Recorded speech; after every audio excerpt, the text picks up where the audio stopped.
para diminuir o calor, mas também para pegar essa terra ressequida pelo sol, pela falta de água, dos nossos reservatórios.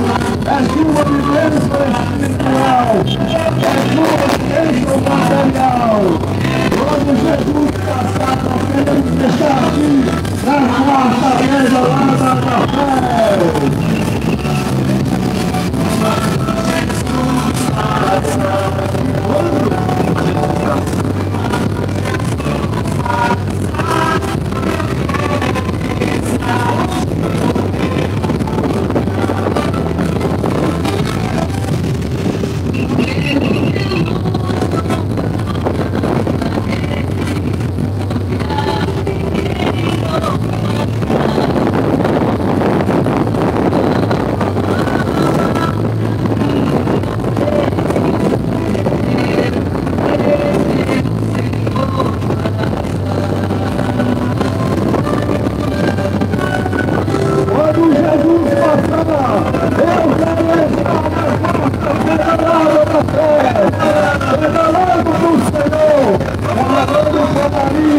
Regalando bolas paróquias, agora está sendo oferta de Natal, do grande movimento do coração dos jovens.